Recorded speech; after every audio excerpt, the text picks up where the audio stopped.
तो बच्चों ये है नेक्स्ट वीडियो जहां पे हम शिफ्टेड पैराबोला पार्ट 2 के बारे में स्टडी करेंगे। तो पार्ट 1 हमने स्टडी किया जिसमें जो y² इक्वल टू 4x वाला फॉर्म था ना, उसको शिफ्ट करने पे हमको पैराबोला कैसा मिलता है और बाकी सारी चीजें फोकस, डायरेक्ट्रिक्स वगैरह वगैरह हम कैसे ढूंढते ये हमने देख लिया। अभी इस वीडियो में हमको बाकी फॉर्म्स देखना है। तो लेट अस से हम x² इक्वल्स टू 4ay वाला जो पैराबोला था उसको हम शिफ्ट करते हैं और देखते हैं हम कैसे इक्वेशन और सारी चीजें फाइंड आउट करेंगे। तो सबसे पहले हमने ड्रॉ कर लिया एक्सिस, ये हो गया हमारा x और y axis. x² equals to 4ay parabola को अगर हम शिफ्ट करेंगे तो we get something of this kind, this becomes the vertex. तो जो एक्सिस है पैराबोला का वो बन जाता है इस तरह से और this becomes the tangent at vertex. I hope this is clear. So जैसे कि हमने लास्ट वीडियो में भी देखा था कि जो न्यू वर्टेक्स होता है ना, उसका कोऑर्डिनेट्स हम लोग लेते हैं h, k पे। ना अगर हमको इसका भी इक्वेशन फाइंड आउट करना है ना, इसके साथ हमको एक और इंफॉर्मेशन चाहिए, वो है लेंथ ऑफ लैटिस रेक्टम। तो अगेन हमने कह लिया कि लेंथ ऑफ लैटिस रेक्टम जो है वो है 4a। इससे हमको यह पता चल जाता है कि distance between focus and vertex वो होता है length of latus rectum divided by 4 which is 4a/4 equals to a। I hope this is clear.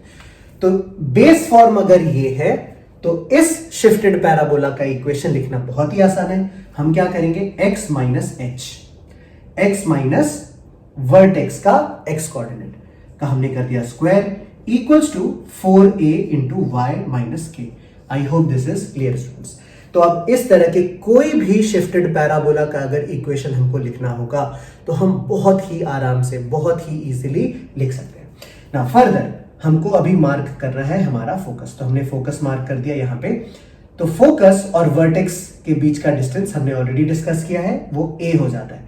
तो अगर हम फोकस का कोऑर्डिनेट्स लिखेंगे तो x कोऑर्डिनेट सेम रह जाएगा, तो ये आ जाएगा h plus h k plus a।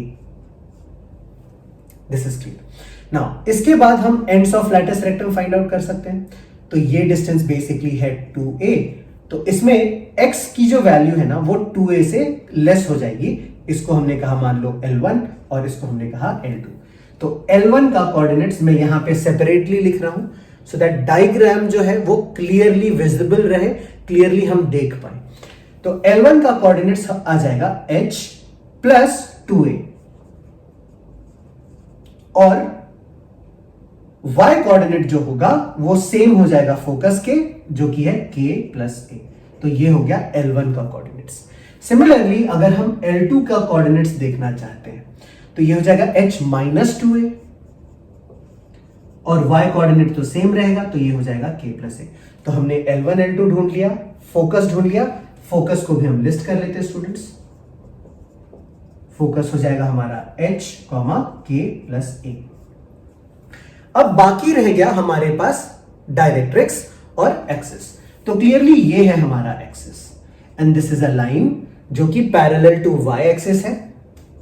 तो ऐसे एक्सिस का, ऐसे लाइन का इक्वेशन हम कैसे लिख लेते हैं, x इक्वल्स टू कांस्टेंट और x की वैल्यू आ जाएगी h। तो x equals to h is the equation of axis.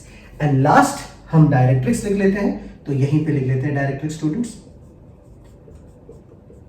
तो डायरेक्ट्रिक्स का इक्वेशन हो जाएगा हमारे पास, देखो डायरेक्ट्रिक्स एक लाइन होगा जो इस तरह से लाई करेगा और ये डिस्टेंस जो है, distance between tangent at vertex and directrix, ये भी a हो जाएगा। तो अगर मैं इस पॉइंट का कोऑर्डिनेट्स लिखने का ट्राई करूं तो ये आएगा x coordinate remain same which is h और y कोऑर्डिनेट a से लेस हो जाएगा, तो ये आ जाएगा k minus a। Now this is a line which is parallel to x axis.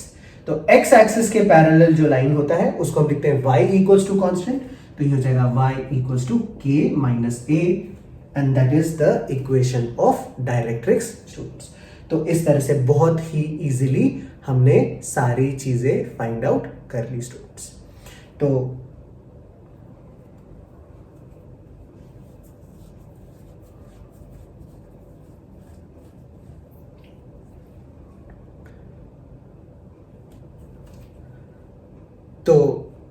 इस वीडियो में हम ये सेकेंड फॉर्म डिस्कस कर रहे हैं। अब देखो बाकी के जो दो फॉर्म्स रह गए, एक फॉर्म रह गया हमारे पास ये वाला, जिसका कि अगर वर्टेक्स हमने h, k पे लिया है तो इसका इक्वेशन हम लोग बेसिकली लिख सकते हैं बहुत ही आराम से, y माइनस के का स्क्वायर, आई होप दिख रहा है students, is equal to -4a into x minus h। और जैसे ही हमने पहले के केसेस में बाकी सारी चीजें फाइंड आउट की है, इस केस में भी हम सारी चीजें केयरफुली फाइंड आउट कर सकते हैं। और इसके बाद एक और जो लास्ट फॉर्म रह गया विच इज बेसिकली दिस, तो इसका इक्वेशन हम कैसे लिखेंगे, you can tell by yourself, ये आ जाएगा x माइनस h का square equals to -4a into y minus k। तो इस तरह से शिफ्टेड पैराबोला के जो चारों केसेस थे ना, उनको हमने समझ लिया है। देखो दो केसेस तो हमने बहुत ही डिटेल में स्टडी किया, अभी बाकी का जो दो केसेस रहता है, this is a homework for you. आपको क्या करना है, इसका focus, directrix, ends of latus rectum, axis, सारी चीजें लिखनी है और कमेंट बॉक्स में मुझे बताना है दोनों के लिए। लेट मी से कि इसको मैं फॉर्म 2 कह देता हूं शिफ्टेड पैराबोला का, ये है फॉर्म 3 और ये है फॉर्म 4। तो आपको कमेंट सेक्शन में 3 का सारा कुछ आंसर करना है, फिर 4 का सारा कुछ आंसर करना है। तो इसके साथ पैराबोला का एक बेसिक अंडरस्टैंडिंग जो है वो हमने अच्छी तरह से क्लियर कर लिया है। आगे आने वाले वीडियोस में हम और भी बहुत ही इंटरेस्टिंग चीजें डिस्कस करेंगे।